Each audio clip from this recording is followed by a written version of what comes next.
여러분 안녕하십니까? NBS 뉴스 24입니다. 지난 4월 이상저온이 전국을 강타했습니다. 과수농가 대부분이 심각한 냉해 피해를 입었는데요. 현장에선 역대 최악의 이상저온 피해라는 목소리까지 나왔습니다. 네, 하지만 아직까지 정부의 대책과 정확한 통계는 감감무소식입니다. 대책만을 기다리는 농가들은 정부의 느린 행보에 속이 타들어가고 있습니다. 강창호 기자가 보도합니다. 4월 초순 개화기에 들어닥친 한파로 농가들이 사상 최악의 저온 피해를 본 것으로 나타났습니다. 현장에서는 올해처럼 유례를 찾기 힘든 피해는 처음이라고 호소하고 있습니다.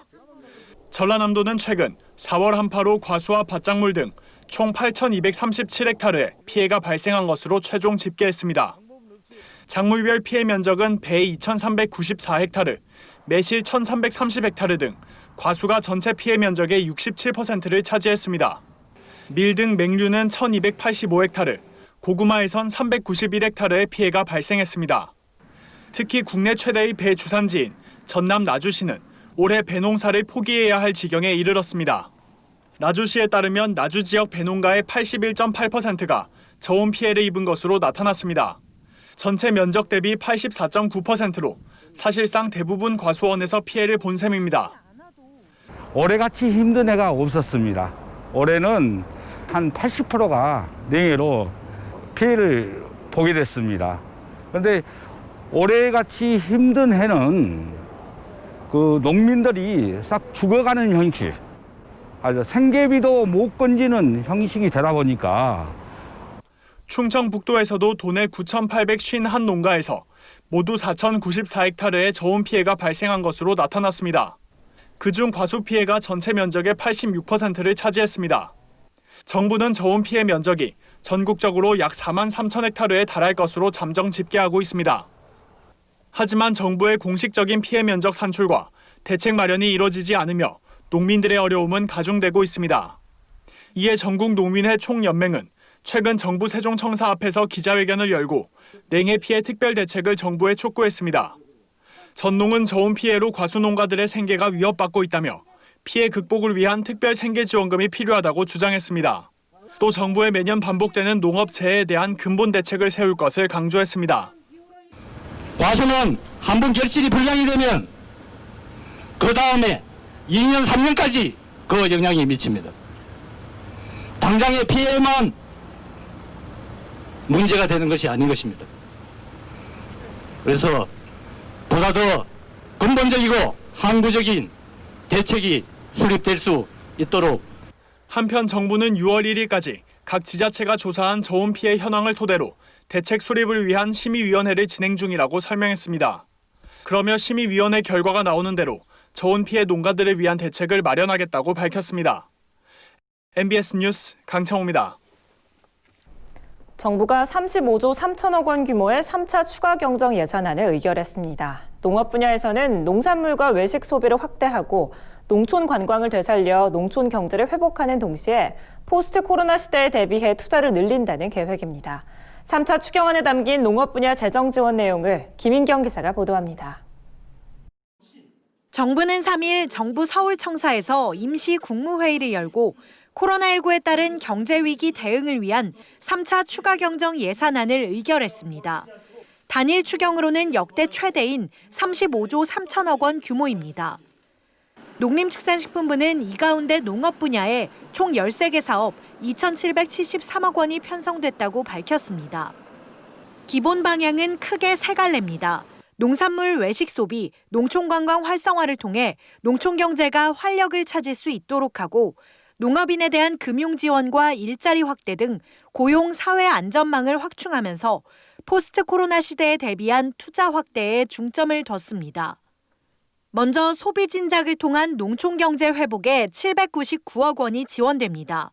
농촌 지역 숙박 체험과 특산품 구입 등에 사용 가능한 농촌 관광 30% 할인 쿠폰을 18억 원 상당 발행해 농촌 지역 경제에 활력을 불어넣을 방침입니다. 농촌 고용과 사회 안전망 확충에도 예산이 대거 반영됐습니다. 눈에 띄는 건 농림수산업자 신용보증기금에 정부 출연금 1,000억 원을 보강하는 겁니다. 이 기금으로 코로나19로 어려움을 겪는 농업인들이 농업정책자금 상환 연기, 보증 연장, 특례 보증 등 안정적인 금융 지원을 받을 수 있을 것으로 기대됩니다. 농업정책자금 금리의 한시적 인하와 상환 유예도 관계부처와 협의 중에 있습니다. 농심부 출연 이외에도 농업종합자금이라든지 농업인들이 많이 사용하는 규모가 큰 농업정책자금이 있습니다. 금리가 지금 2 내지 3% 정도로 운용이 되고 있는데 농업정책자금에 대해서도 금리를 인하하는 방안, 또 상환이 금년 중에 도래하는 자금에 대해서 1년 정도 상환 기간을 유예하는 방안을 기재부와 막바지 협의 중에 있습니다. 아울러 청년과 도시실직자에게 농촌에서 일할 수 있는 기회를 제공해 농업 분야의 부족한 노동력을 공급할 계획입니다. 농지원부 일제정비 등에 필요한 지자체 업무보조 인력지원 기간을 늘리고 코로나19로 고용 유지가 쉽지 않은 식품 외식업체에 200명에 달하는 청년 인턴십 비용을 3개월간 지원할 방침입니다. 또 최근 접경지역 야생 멧돼지에 아프리카 돼지열병 ASF 발생이 계속되고 있는 만큼 방역 예산을 135억 원 추가 지원하고 드론을 활용한 이른바 언택트 방역도 도입해 축산농가 관리를 강화할 계획입니다. 코로나 사태 이후 포스트 코로나 시대에 대비한 한국판 뉴딜 관련 농업 분야에도 748억 원을 투입합니다. 농업 생산 기반 시설을 디지털로 바꾸고 농촌의 재생에너지를 확산하는 겁니다. 노후한 저수지나 용수로, 배수로 같이 재해 위험성이 높은 농업 기반 시설을 266억 원의 예산을 투입해 개선하고 농업용수 관리 자동화 사업을 확대해 농업 SOC의 디지털화를 앞당긴다는 보관입니다. 또 태양광 설치 지원 사업도 당초 8지구에서 11지구로 늘리고 100억 원의 예산을 투입할 방침입니다. 정부 여당은 추경안이 6월 안에 국회 본회의를 통과할 것으로 기대하고 있습니다. 농식품부는 코로나19 탓에 올해 집행이 어려운 사업을 구조조정해 추경 재원으로 활용할 계획이라며 3차 추경안이 국회에서 확정되는 대로 빠르게 집행할 수 있도록 준비하겠다고 밝혔습니다. NBS 뉴스 김인경입니다. 농림축산식품부가 가축전염병 예방법 시행규칙 개정안을 마련하고 오늘부터 40일 동안 입법 예고한다고 밝혔습니다. 개정안은 아프리카 돼지열병 중점 방역관리지구 지정 기준 및 방역시설 설치 기준 내용 등이 담겼는데요. 아프리카 돼지열병 방역이 한층 더 강화될 것으로 보입니다. 김길수 기자가 보도합니다. 앞으로 아프리카 돼지열병 ASF 방역이 더 강화될 전망입니다. 농림축산식품부는 최근 ASF 중점 방역관리지구 지정 기준 설정 및 방역시설 설치 기준 내용을 담은 가축전염병 예방법 시행규칙 개정안을 입법 예고했습니다. 개정안에 따르면 앞으로 농식품부 장관은 중앙가축 방역심의회를 거쳐 사육돼지와 야생멧돼지에서 ASF가 집중 발생한 지역 또는 물, 토양 등 환경에서 ASF 바이러스가 검출된 지역을 중점 방역관리지구로 지정할 수 있습니다. 중앙가축방역심의회를 통해서 아프리카 돼지열병이 집중적으로 발생한 지역, 물토양 등 환경에서 바이러스가 검출된 지역, 이런 지역 전부를 할 건지 아니면 일부를 할 건지 결정이 될. 또한 3년간 중점 방역관리지구 내에서 ASF가 발생하지 않거나 바이러스가 검출되지 않을 경우 심의회를 거쳐 해제할 수 있습니다. 개정안엔 중점 방역관리지구에 소재한 양돈 농가가 수행해야 할 방역시설 기준도 명시됐습니다. 방역시설 기준은 총 8개로 축산 차량, 사람 또는 물품, 야생 멧돼지 등의 매개체와 같이 방역 대상에 따라 구분됩니다.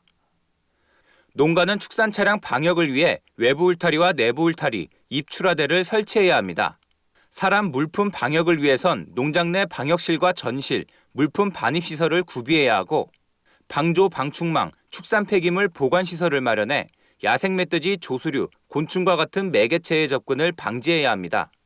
농식품부는 오늘부터 40일 동안 입법 예고 기간을 갖고 관련 부처 및 기관, 단체 등으로부터 개정안에 대한 의견 수렴을 진행할 계획이라고 밝혔습니다. MBS 뉴스 김길수입니다. 외지에서 장기간 현지인처럼 살아보는 생활관광 열풍이 식지 않고 있습니다. 이런 흐름에 발맞춰 각 지자체에서는 외지인에게 숙박비를 지원하는 등 지역 체류형 관광 사업을 선보이고 있는데요. 정부의 국내 관광 활성화 사업과 맞물려 농촌 지역에 활력을 더해줄 수 있을지 주목됩니다. 권수환 기자입니다. 충북 제천시는 최근 장기간 머무는 외지 관광객에게 숙박비와 체류비를 지원하는 사업을 실시해 화제를 모았습니다. 최소 5일 이상 머무는 외지 관광객에게 1인당 하루 3만 원의 숙박비, 2만 원의 체험비를 지원하는 겁니다. 단 지원을 받으려면 7곳 이상의 여행지를 방문하고 SNS에 여행 후기 등을 올려야 합니다. 제천시는 당일치기 여행 비율이 압도적인 지역 내에 체류형 관광객을 유치해 경제 활성화를 도모한다는 계획입니다. 그동안에 이제 제천 관광은 당일치기 패스형 관광에 머물러 있었어요. 그러다 보니까 이제 지역 경제에 큰 도움이 안 되고 이래서 제천시의 상권을 활성화하고 지역 경제 활성화에 도움이 될 것 같고요. 본격적인 귀농 전 현지에서 미리 살아볼 수 있도록 지원하는 프로그램도 있습니다. 경상남도는 도내 장기 체류 여행 프로젝트 경남 별곡 사업에 통영시, 산청군 등 5개 시군을 선정하고 각 지역의 특색에 걸맞는 5가지 프로그램을 꾸렸습니다. 특히 산청군은 청년농을 육성하기 위한 정착 준비형 프로그램으로 예비 귀농인들의 시선을 사로잡았습니다. 정착을 위한 거주지와 생계 유지 수단을 찾는 활동을 지원하며 이 기간 동안 하루에 숙박비 5만 원과 체험비 3만 원을 지원합니다. 지역 내 농촌 체험마을과 농촌 교육농장을 통해 딸기, 곶감 등 지역 농특산물 생산에 대한 교육도 받을 수 있습니다. 산청에서 유명한 농특산물인 딸기나 곶감 등 농사꾼 프로젝트나 농원이나 농장 체험을 직접 하시면서 산청에서 머물면서 정착을 위한 거주지와 일자리를 찾을 수 있도록 하는 프로그램입니다. 한편 각 지자체는 코로나19에 대비하기 위해 마스크 착용 등 예방수칙을 당부하고 참가자들의 자가 문진표를 받는 등 사전 점검을 병행하고 있습니다. 국내 여행 수요가 늘고 있는 요즘 지속적인 외지 관광객 유치 전략이 농촌에도 활력을 전해줄지 주목됩니다. MBS 뉴스 권수환입니다. 조류 인플루엔자 검사에 쓰이는 오리 폐사체 수거를 방역 전문가에게 맡겨야 한다는 주장이 제기됐습니다. 지금은 오리 농가나 공급업체에서 일하는 일반인이 직접 수거하고 있는데요. 오리협회는 지난 1월부터 정부에 이런 요청을 하고 있다는데 왜 아직도 받아들여지지 않고 있는 걸까요? 손현진 기자가 보도합니다. 최근 한국오리협회는 조류 인플루엔자 검사를 위한 오리 폐사체 수거를 일반 농가가 아닌 방역 전문가에게 맡겨야 한다는 주장을 제기했습니다. 앞서 협회는 지난 1월에도 이 같은 내용의 건의문을 정부에 제출했지만 아직 뚜렷한 조치가 나오지 않자 한 차례 더 촉구한 겁니다. 농림축산식품부는 조류 인플루엔자 특별 방역 대책 기간에 농장에서 오리가 폐사하면 이를 수거해 바이러스 유무를 정밀 검사하도록 하고 있습니다. 문제는 오리를 공급하는 계열화 업체 소속 농가에서 폐사체가 나왔을 때 업체 직원 혹은 해당 농가가 이를 수거해 검사 기관까지 싣고 오도록 한 대목입니다. 혹시나 폐사체가 바이러스에 감염됐을 경우 방역 전문가가 아닌 일반인이 이를 옮기다가 바이러스를 퍼뜨릴 가능성이 높다는 지적이 나옵니다. 계열 업체마다 인력이 부족해 한 사람이 하루에 농가 2-3곳을 방문하는 일도 많은 것으로 알려졌습니다. 축산업계는 지금과 같은 체계로는 조류 인플루엔자 방역에 구멍이 뚫릴 수 있다고 우려하고 있습니다. 아무리 그거를 비닐봉지에 잘 싸고 어떻게 해도 그게 병원체가 농장에서 나왔는데 그런 길바닥에 바이러스 뿌리고 하는 거잖아요. 그게 잘못됐다는 거지. 농식품부는 현재로선 인력이 부족하다는 입장입니다. 시군마다 가축 방역관 수가 한정돼 있는 탓에 이들이 오리 폐사체 수거를 맡기에는 한계가 있다는 겁니다. 그 시군에 가면 그 방역관들이 1명, 2명밖에 없어요. 근데 한 곳이 농장에 한 100개도 있고 200개도 있잖아요. 실질적으로 그 농가들이 그에 대해서 다 포장을 다 해가지고 박스에 다 집어넣기 때문에 교차오염 같은 거 할 가능성은 적어요. 오리 폐사체 운반 과정에서의 교차 오염 위험은 생각보다 크지 않다는 게 정부의 설명입니다. 하지만 전염병이 전파될 가능성을 최소화하기 위해서는 수거체계 개편 논의가 속히 이뤄져야 할 것으로 보입니다. MBS 뉴스 손현진입니다. 다음은 간추린 뉴스입니다. 농림축산식품부는 지자체와 합동해 농지 현황 등을 기록 관리한 농지원부에 대한 일제 정비를 추진한다고 최근 밝혔습니다. 이에 농식품부는 고령농 소유 농지원부 중 농지 소재지와 작성 대상자의 주소지가 연접하지 않거나 동일 또는 연접한 경우를 우선 점검, 현행화할 계획입니다. 농식품부 관계자는 이번 농지원부 정비 추진으로 공적장부의 기록을 현행화하는 한편 농지 이용 실태와 연계해 농지 소유, 임대차 질서 확립과 공익직불금 부정수급 차단 등에도 기여할 것으로 기대한다고 밝혔습니다. 제주 김영농협이 농가소득 증대를 위해 신소득 작물 육성에 박차를 가하고 있습니다. 김영농협은 앞서 4,300제곱미터 규모의 샤인머스켓 장목단지를 조성한 데 이어 최근에는 지역 특화 품목으로 바나나를 선정해 26,780제곱미터 규모의 장목단지를 조성했습니다. 김영농협은 향후 여름 출하 시기에 맞춰 제주조합 공동사업법인 등과 적극적인 마케팅을 펼칠 계획입니다. 오춘규 김영농합 조합장은 위기 극복을 위한 혁신의 자세로 끊임없이 새로운 도전에 적극 나서겠다고 말했습니다. 농촌진흥청은 2017년부터 가축 사료용 식물인 이탈리안 라이그라스, IRG의 국산 품종 코이너리를 시험 재배한 결과 최근 강원 양구군에서 재배에 성공했다고 밝혔습니다. 코이너리는 국립축산과학원에서 개발한 IRG 국산 품종으로 영양분 함량이 높으며 영하 10도인 환경에서도 견딜 만큼 추위에 강하다는 장점을 갖고 있습니다. 국립축산과학원 관계자는 이번 재배 성공을 통해 도내 양질의 풀사료 생산 체계가 확립되기를 기대한다고 밝혔습니다. 농림축산식품부는 올해 로컬푸드 기반 사회적 모델 발굴 지원 사업 공모에서 전남 나주 두레박 협동조합 등 18개 소를 우수 사례로 최종 선정했다고 최근 밝혔습니다. 이번에 선정된 사업체는 전남 나주 두레박 협동조합, 서울 금천 건강한 농부 사회적 협동조합, 경남 거제 주식회사 함께하는 다이옷 등 18개소입니다. 농식품부는 선정된 사업자를 대상으로 2천만 원에서 3천만 원 상당의 사업비와 함께 홍보 전문가 컨설팅 등을 지원할 예정입니다. 농업에 관한 어려운 용어나 개념을 알기 쉽게 풀어드리는 플러스 농업백과 시간입니다. 삶의 근원인 환경을 보호하기 위해 세계 각국에서는 다양한 환경 캠페인과 정책을 시행하고 있는데요. 특별한 환경 활동이나 기부를 하지 않아도 지구를 지킬 수 있는 간단한 방법이 있습니다. 바로 저탄소 인증 농산물을 구입하는 건데요. 이번 농업백과에서는 지속 가능한 농업의 디딤돌 역할을 하는 저탄소 인증 농산물에 대해서 자세히 알아보겠습니다. 한 끼 식사에 필요한 농산물을 생산하고 조리하려면 자동차로 12km를 달렸을 때와 같은 탄소가 발생한다고 합니다. 작물을 재배할 때 필요한 유류나 비료, 농약 등은 산업화 과정을 거쳐야 생산할 수 있기 때문인데요. 이를 줄이기 위해 우리나라에선 2012년부터 저탄소 농산물 인증제를 시행하고 있습니다. 저탄소 농산물 인증제란 농업 생산 전반에 저탄소 농업 기술을 적용해 온실가스 배출을 줄인 착한 농산물에 저탄소 인증 마크를 부여하는 국가 인증 제도입니다. 그렇다면 저탄소 농업 기술이란 무엇일까요? 작물 재배 시 투입되는 비료나 농약, 농자재 및 에너지를 절감해서 온실가스 배출량을 줄이는 환경 친화적인 영농 방법이나 기술을 말합니다. 예를 들어 화학비료 대신 저탄소 비료를 사용하거나 땅을 갈지 않는 무경운이나 논밭에 바로 씨를 뿌리는 직파와 같이 농작업 절차를 간소화하는 방법부터 목재 펠릿이나 지열 히트펌프 등 대체 에너지를 활용하는 방법 등이 저탄소 농업 기술에 해당됩니다.